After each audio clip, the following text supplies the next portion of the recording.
Mateus capítulo 15, do versículo 21 ao 28. Eu quero que você me acompanhe aí. Eu vou estar lendo na versão NVI. O texto nos diz assim: Depois que saiu daquele lugar, Jesus retirou-se para a região de Tiro e Sidom.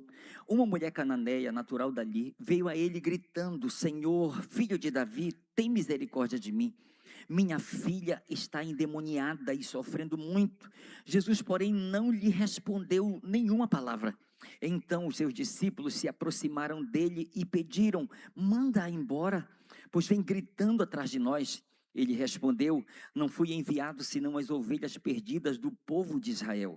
A mulher veio, adorou-o de joelhos e disse: Senhor, ajuda-me. Ele respondeu: não é certo tirar o pão dos filhos e lançá-lo aos cachorrinhos.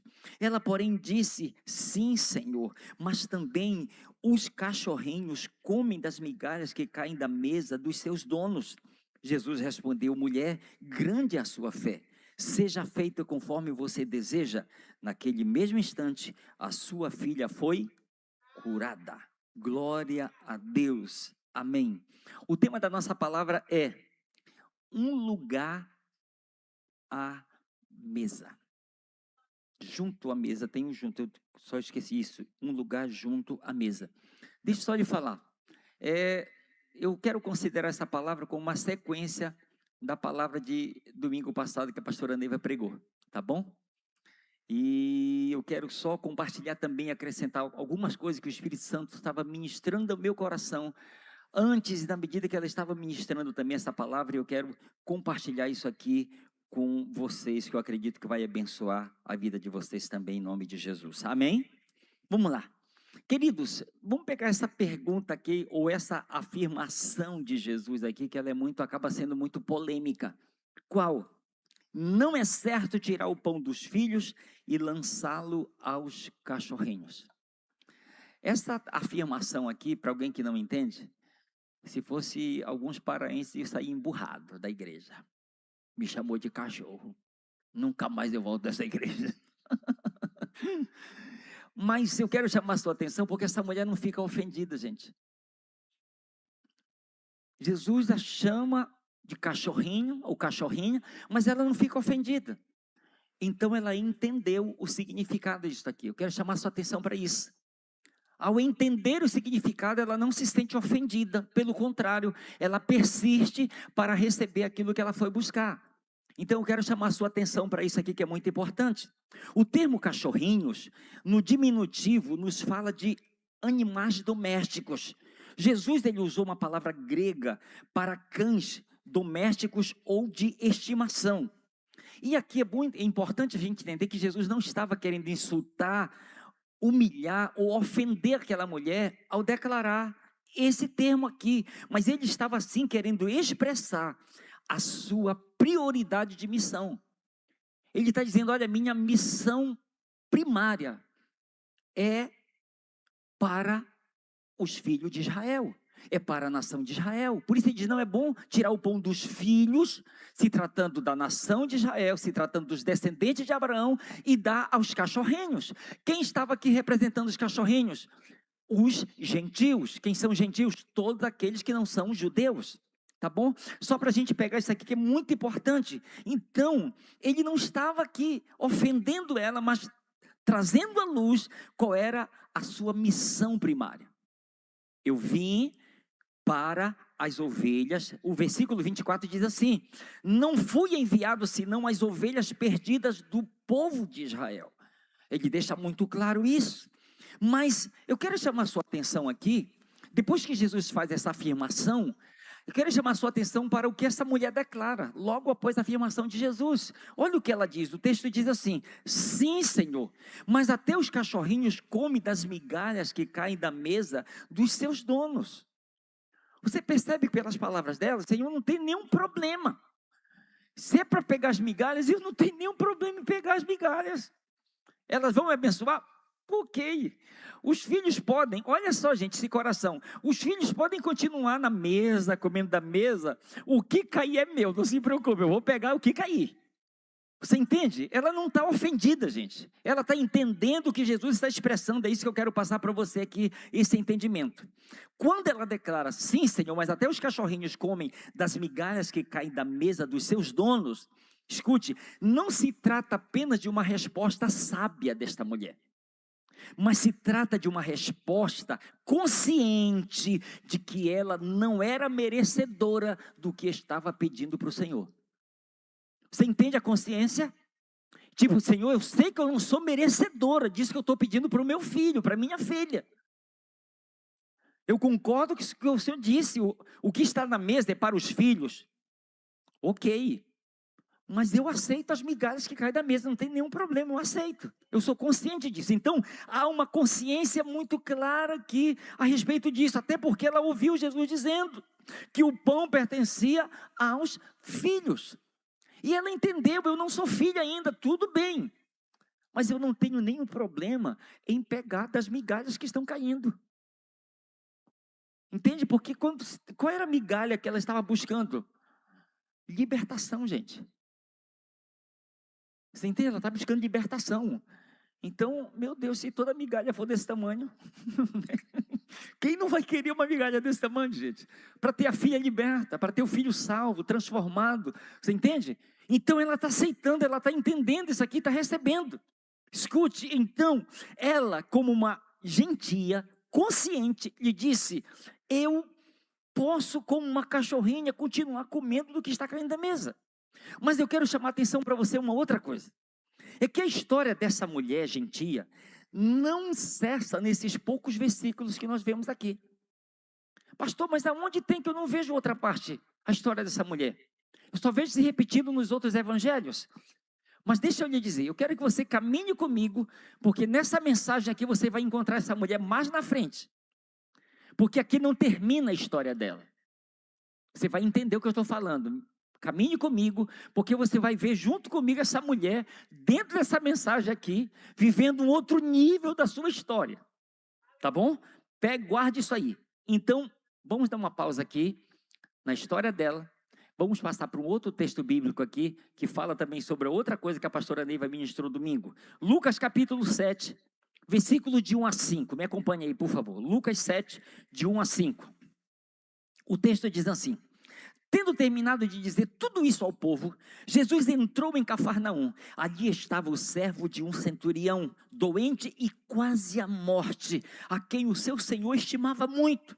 Este ouviu falar de Jesus e enviou-lhe alguns líderes religiosos dos judeus, pedindo-lhes que fosse curar o seu servo. Chegando-se a Jesus, suplicaram-lhe com insistência: este homem merece que lhe faças isso, porque ama a nossa nação e construiu a nossa sinagoga. Preste atenção, líderes religiosos foram enviados pelo centurião até Jesus, com estas palavras: olha, o meu servo está muito doente, está morto, venha curá-lo. Agora, quando os líderes religiosos chegam até Jesus, diz a Bíblia que eles suplicaram a Jesus com insistência, dizendo: este homem merece que lhe faças isso. Agora pense comigo, imagine Jesus dizendo, eles estão dizendo que ele merece. Pense aí comigo, imagine a cabeça de Jesus, eles estão dizendo que ele merece. Eu vou até lá, porque o texto que a gente vai ler diz a Bíblia que Jesus os acompanhou. Tá bom? Mas imagina Jesus pensando, eles disseram que ele merece.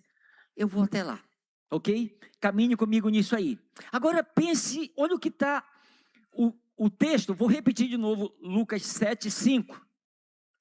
Eles disseram, imagina Jesus perguntando, escute, vocês estão dizendo que ele merece, por que ele merece? Senhor, porque, primeiro, ele ama a nossa nação. Segundo, porque ele construiu a nossa sinagoga. Eles estão dando as razões que eles acreditam que eram razões plausíveis para que ele recebesse aquilo que pedia. Agora, pensem nisso aqui comigo, antes de a gente chegar nesse outro texto. Jesus, ele merece a cura do seu servo. Ele merece que o Senhor cure o seu servo. Por quê? Vamos ampliar essa resposta aqui. Porque ele é um homem bom, Senhor. porque ele pratica boas obras, porque ele é um homem religioso, porque ele pratica a justiça, porque ele pratica o que é reto, ele é um cidadão de bem, ele não se mete em briga dos outros, ele não é um fofoqueiro, ele não é isso, ele não é traficante. Imagine eles trazendo isso aqui para os nossos dias. Senhor, faça tal coisa pelo fulano, porque ele é uma pessoa boa. Porque o Senhor nunca matou ninguém, nunca roubou, nunca traiu a esposa. Senhor, faz alguma coisa pela fulana, sabe por quê? Aí começa dando os vários motivos do porquê da pessoa receber aquilo que está pedindo. Me ouça, todos nós devemos ter muito cuidado com isso. Me ouça, todos nós devemos ter muito cuidado com isso. Por quê?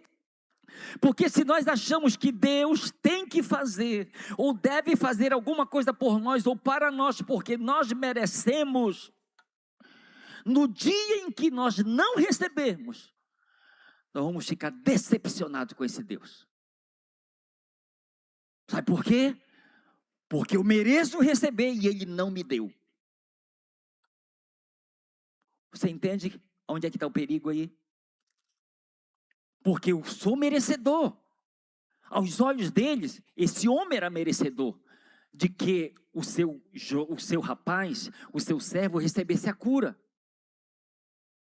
Então é como se ele pegasse e colocasse Jesus na parede de Jesus. O Senhor tem que fazer. Por quê? Porque Ele é bom.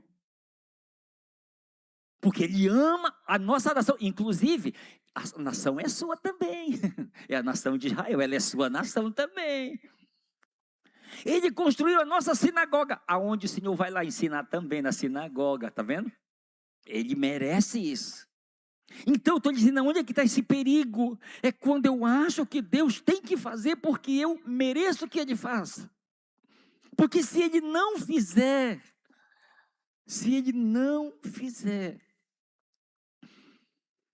aí você sabe o que pode acontecer? Aí a gente vai colocar em xeque a nossa justiça própria. Eu sou fiel dizimista e ofertante. Eu congrego direitinho na minha igreja. Jejuo toda semana. Pode procurar o meu nome aí, no Serasa e não sei mais quanto. Procura se o meu nome está sujo. A pessoa vai começar a colocar em xeque quem ela é. Deus, eu quero dizer que eu mereço por causa disso. Vai uma lista incontável de virtudes, de coisas boas que a pessoa tem vivido. Eu quero chamar a sua atenção para isso. Ouça o que eu vou lhe dizer. Eu acredito que eu vou ser arrebatado. Não estou brincando não, sério.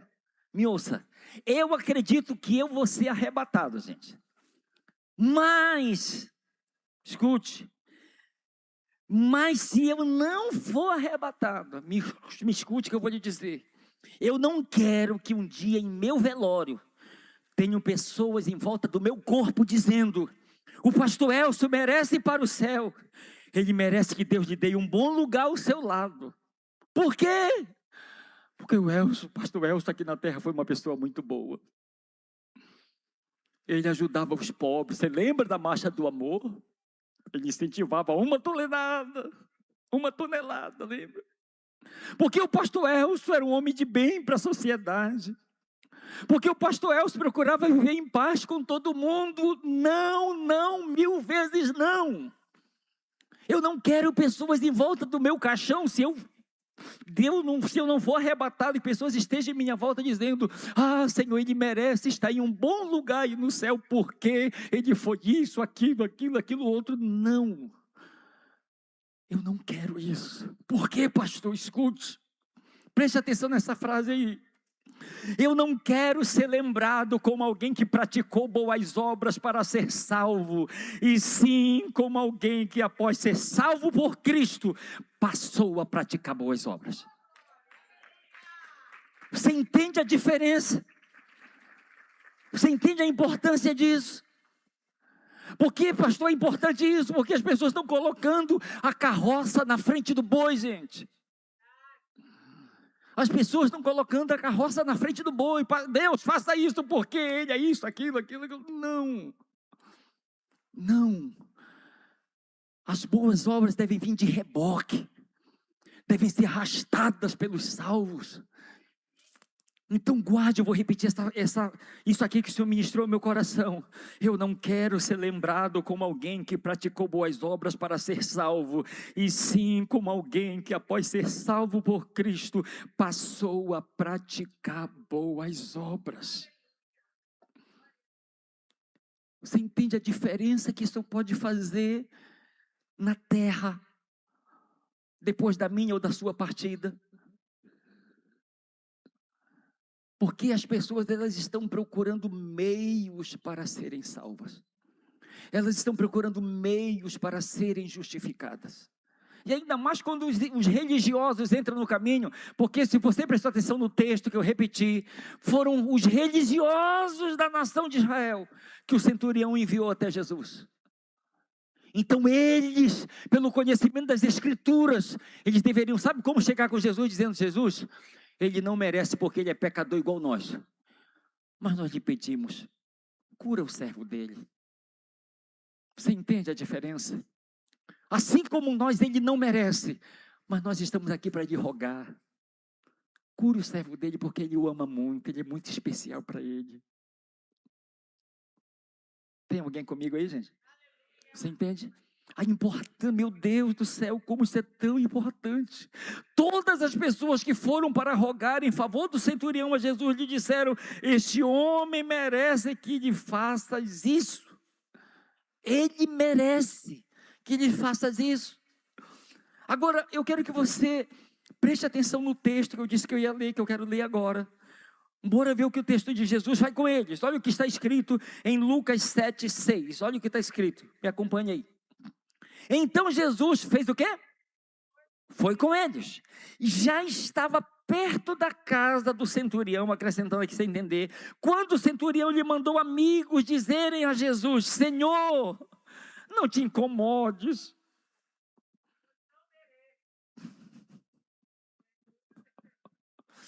Eu não mereço. Você sabe mais ou menos que, Senhor, eu não sei o que eles falaram para o Senhor a meu respeito, mas eu quero lhe dizer que eu não mereço. Eles podem até ter dito que eu mereço, por causa disso que eu fiz para ele e para a nação, para eles e para a nação, mas eu não mereço. Eu não mereço. Olha o que ele diz: recebeste debaixo do meu teto. Olha o que diz o versículo 7 de Lucas. Por isso, olha ele, as palavras deles ainda, por isso nem me considerei digno de ir ao teu encontro.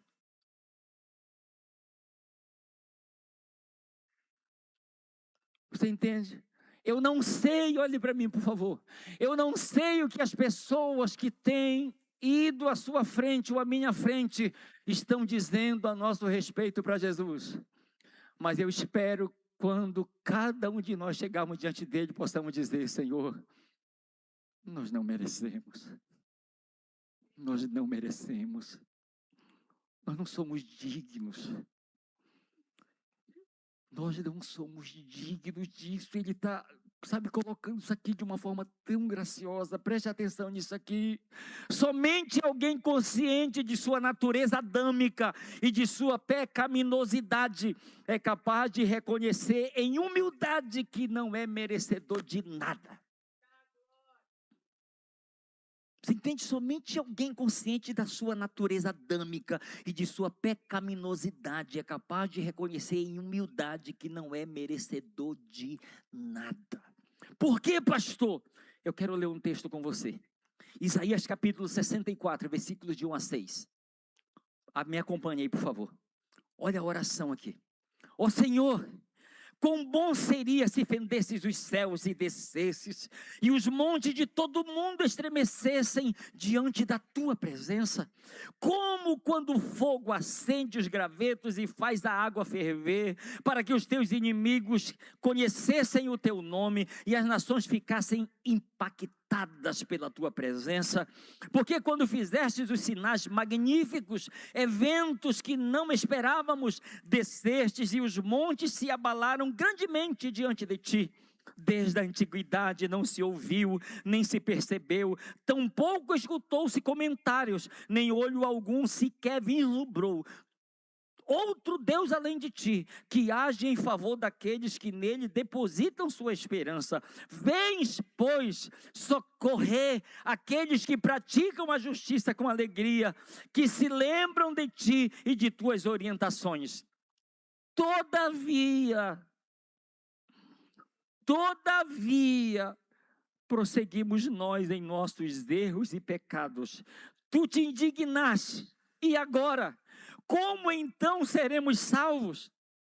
Todos nós estamos na mesma condição do impuro. Todos os nossos atos de justiça se tornaram como trapos de imundícia. Perdemos o vício e murchamos como folhas que morrem, e como o vento, as nossas próprias iniquidades nos empurram para longe. Você sabe o que está dizendo? Todos, judeus e gentios, toda a sua perfeição chegou diante de Deus, e Deus diz: olha, a justiça de vocês diante dos meus olhos são como trapos de imundícia. Então ele nos traz para uma realidade muito importante. Embora todos estivessem dizendo que o centurião merecia a cura do seu servo, porque ele amava a nação de Israel e havia construído a sinagoga. Olha o que o apóstolo Paulo nos diz, Gálatas capítulo 2, versículo 16. Sabendo, contudo, que o homem não é justificado por obras da lei, e sim mediante a fé em Cristo Jesus. Também temos crido em Cristo Jesus, para que fôssemos justificados pela fé em Cristo, e não por obras da lei, pois por obras da lei ninguém será justificado. Ninguém será perdoado, ninguém será absolvido, ninguém será tido aos olhos de Deus como inocente. Mateus capítulo 15, versículo 28, a parte A. Jesus disse à mulher, Ciro Fenício, o que ele disse para ela? Me ajude aí. Mulher, pode ser melhor, todo mundo junto. 1, 2, 3 já. Mulher. Agora, o que Jesus disse acerca do centurião? Lucas 7, 9. Vamos lá. Eu lhes digo que...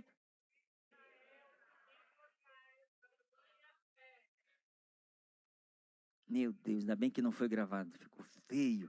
Bora lá, gente. Foi gravado, pior que foi, né? Está sendo passado ao vivo. Vamos lá, gente. Vamos lá. Eu lhes digo que nem mesmo em Israel encontrei tamanha fé. Olhem aqui para mim, por favor.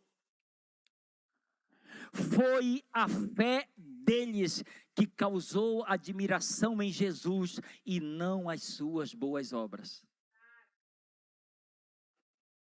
Vou repetir. Foi a fé deles que causou admiração em Jesus e não as suas boas obras. Mas pastor, fé a princípio não dá ibope. Boas obras sim. Então por isso que as pessoas querem fazer as boas obras, porque ela será visível aos olhos humanos. Você lembra, Jesus disse, quando vocês forem dar esmola, não deixe a mão esquerda de vocês ver o que a direita está fazendo. Quando vocês forem orar, jejuar, façam de uma forma que os homens não estejam vendo. Sabe por quê? Porque se vocês fizerem visível de uma forma que o propósito é mostrar para os outros, ele diz, em verdade eu digo que vocês já receberam a recompensa de vocês. Não, em outras palavras, ele está dizendo, não espere nada do céu, porque vocês já receberam aqui da terra. Já receberam aqui. Então, guarde isso. A fé, foi a fé deles que causou admiração em Jesus e não as suas boas obras. Por quê? Pare para você pensar comigo. Por que, pastor, que foi a fé que causou admiração? Porque Jesus está vendo se manifestar na vida deles aquilo que se manifestou lá atrás, na vida de Abraão, que o justificou. Está escrito, Abraão creu, e isto lhe foi imputado para a justiça. Ele foi considerado justo diante de Deus pela fé. Aí Jesus está olhando agora aqui, que a mesma fé que justificou Abraão, está justificando a mulher Ciro-fenícia. Olha aqui, gente, está justificando quem? Uma gentia e um gentil. A mesma fé que justificou Abraão, Jesus está olhando aqui para eles e diz, meu Deus, está alcançando eles aqui.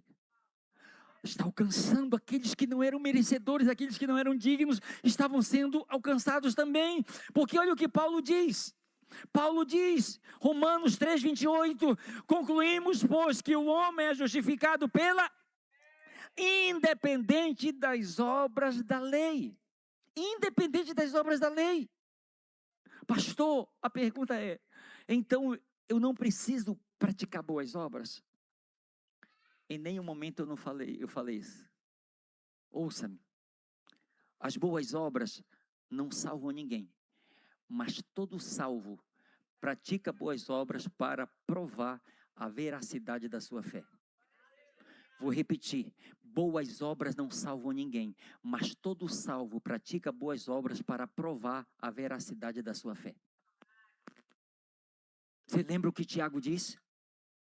Mostra-me as tuas obras, que eu te mostrarei a minha fé, através das obras. Você entende?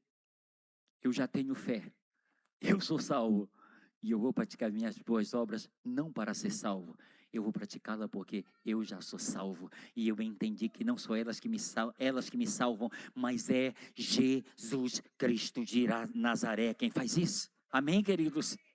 Agora eu quero ler um texto aqui, meu Jesus amado. Eu espero que quem entenda isso, você tem liberdade de soltar uma poltrona dessa e jogar. Porque isso aqui é muito forte. Depois não joga, só sacode, depois devolve. Eu vou mencionar aqui algo que Mateus registra a respeito do centurião no texto, mas que Lucas não registra quando está falando sobre o centurião. Escute.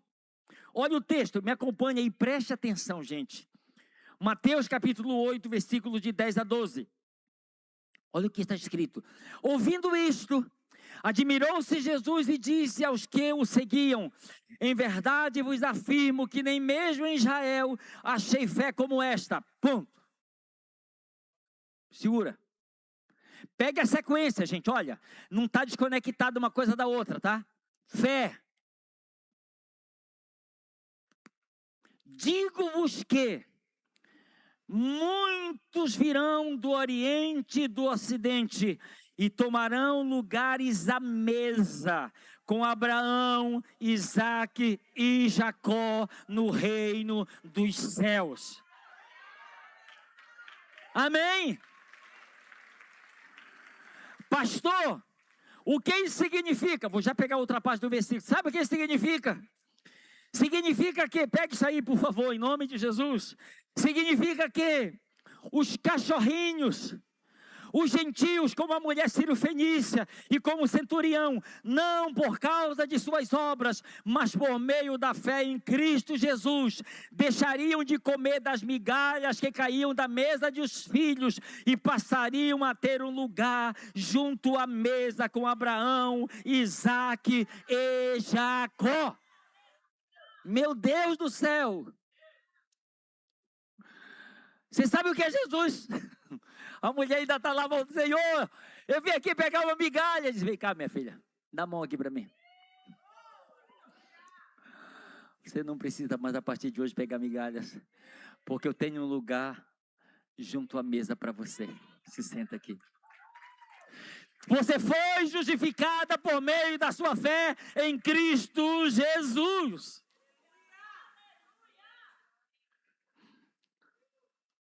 Case esse texto aqui, por favor, comigo. Gálatas capítulo 3, versículos 13 e 14. Olha o que Paulo diz.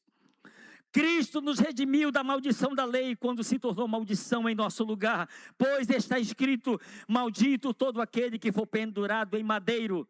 Isto para que em Cristo Jesus, meu Deus, a bênção de Abraão chegasse também aos gentios, para que recebêssemos a promessa do Espírito por meio da fé. A bênção de Abraão, assim como Abraão, que Paulo chama de o pai de todos os crentes, ou seja, de todos aqueles que creem, de todos aqueles que foram justificados por meio da fé em Cristo Jesus, para que a bênção de Abraão, ela também chegasse aos gentios, a todos aqueles que não eram e não são judeus. E glória a Deus, porque isso nos alcançou. Glória a Deus. Atos, vamos aqui. Atos capítulo 10, versículo. Eu vou ler versículos isolados, tentar só explicar para você. Gálatas 10, 15 e 16. Perdão, Atos, obrigado. A voz lhe falou pela segunda vez: não chame impuro ou comum, na outra versão, ao que Deus purificou. Isso aconteceu 3 vezes e em seguida o lençol foi recolhido ao céu. Isso aqui é aquele contexto de Atos 10 e Atos 11, tá? Sobre Cornélio, teve aquela visão, lembra? Teve a visão, depois mandou chamar Pedro, Pedro tem a visão dos lençóis, preso em 4 partes, e animais de todos os tipos, puros e imundos, tá? E o Senhor manda ele pegar e comer, mas o Senhor nunca entrou em minha boca coisa comum ou impura. Aí o Senhor falou: Pedro, não considere comum ou impuro aquilo que Deus purificou. Alguém está pegando o contexto aí, gente? Está isolado. Você sabe o que ele está dizendo? Pedro, eu estou te enviando na casa de alguém que até então era impuro, era comum. Mas a partir de hoje eu quero te pedir uma coisa: não considere mais comum aquilo que eu purifiquei. Não considere mais comum o que eu purifiquei. Olha o que diz o versículo, capítulo 11, agora 18. Que Pedro todo mundo se levantou contra Pedro. Você foi na casa de um gentio e tal. Aí Pedro vai explicando, aí eles entenderam. Olha o que, Atos 11, 18. Quando eles ouviram isto, não apresentaram mais objeções e louvaram a Deus, dizendo: então Deus também concedeu aos gentios arrependimento para a vida. Meu Deus do céu. Aleluia. Aleluia. Eu quero correr num texto aqui com você, por favor. Efésios capítulo 2. Efésios 2. Efésios 2, do versículo 11 em diante. Vamos lá.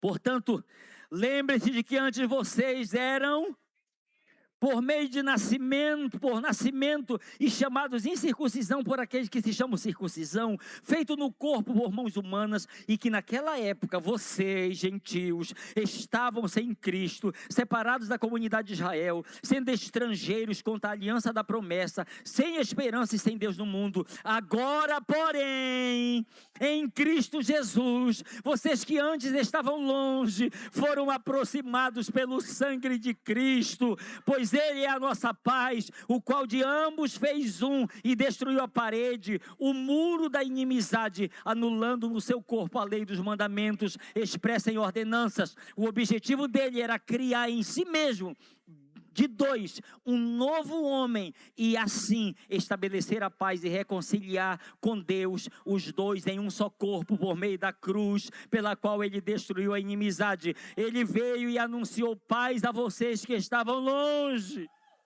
e paz aos que estavam perto, pois por meio de ambos temos acesso ao Pai por um mesmo Espírito. Portanto, vocês já não são mais estrangeiros nem forasteiros, mas concidadãos dos santos e membros da família de Deus, edificados sobre o fundamento dos apóstolos e dos profetas, tendo Jesus Cristo como pedra angular, o qual todo edifício é ajustado e cresce para tornar-se um templo santo ao Senhor. Nele vocês também também estão sendo edificados juntos para se tornarem morada de Deus por seu Espírito.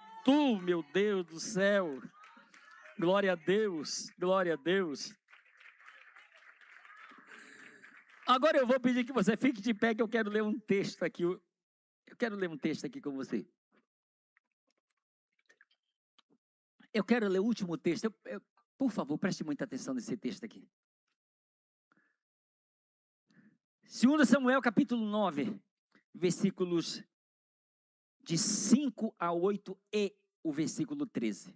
Preste bem atenção nisso aqui. Olha o que está escrito. Então, o rei Davi mandou trazê-lo de onde? De Lodebar. Quando Mefibosete, filho de Jonatas e neto de Saul, compareceu diante de Davi, prostrou-se com o rosto em terra. Mefibosete, perguntou Davi, ele respondeu, eis aqui o teu servo. Não tenha medo, disse-lhe Davi, pois é certo que eu o tratarei com bondade por causa de Jonatas, seu pai. Vou devolver-lhe todas as terras que pertenciam ao seu avô Saul. E você comerá sempre à minha mesa. Mefibosete prostrou-se, escute, olha o que ele disse. Mefibosete prostrou-se e disse, quem é o teu servo para que te preocupes com um cão morto como eu? Então Mefibosete, versículo 13, então Mefibosete, que era aleijado dos pés, foi morar em Jerusalém, pois passou a comer sempre à mesa do rei. Olha aqui para mim, bem rápido. A palavra Mefibosete, ela vem de duas palavras no hebraico. Despedaçado e vergonha. Gente, Mefibosete, filho de Jonatas, neto de Saul. Quando chegou a notícia no palácio que Jonatas e Saul haviam morrido na guerra, a amba, a criada de Mefibosete, que era uma criança de 5 anos, o pegou. Para salvar sua vida, sai fugindo com ele. Só que ele cai e compromete seus 2 pés. E ele fica aleijado dos 2 pés. E aonde nessa fuga, aonde é o destino final dele, ou o destino temporário dele, ele vai morar em Lodebar. O que significa o nome Lodebar? Lodebar significa um lugar seco e árido, onde não se planta e nada se colhe. É um lugar de desolação, solidão, depressão, tristeza. De fato, é um lugar de fuga. Agora escute. O Espírito Santo, ele registrou essa história para nos revelar o estado decaído e vergonhoso do ser humano desde que Adão e Eva pecaram. Como o ser humano se tornou aos olhos de Deus. Escute, de onde nós viemos? De Deus. Mas o que o pecado fez comigo e com você? Separou, comprometeu a imagem de Deus em nós. E desde então passamos a viver totalmente fora daquilo que Deus estabeleceu para nós. Mefibosete tinha sangue real em sua veia, mas estava morando em Lodebar. Mas a mesa do rei estava posta para ele. E quando ele é chamado e chega lá, o rei diz, olha Mefibosete, e começa a falar para ele, eu vou usar de bondade para contigo. Quem é o teu servo? Teu servo não passa de um cão morto. Lembra a visão? Os cachorrinhos. Mefibosete, não te preocupa não. Não esqueça que Davi está representando Cristo no Antigo Testamento aqui. A partir de hoje, você vai comer sentado à mesa do rei. Olha o último versículo, olha o que diz aqui, por favor. Eu não sei se eu dei esse texto, o último, 2 Samuel 9:11. Não sei se eu dei esse texto. Olha o que está escrito, escute. E o rei acrescentou, Mefibosete passará a comer à minha mesa como um dos filhos do rei. Mefibosete passará a comer em minha mesa como um dos filhos do rei.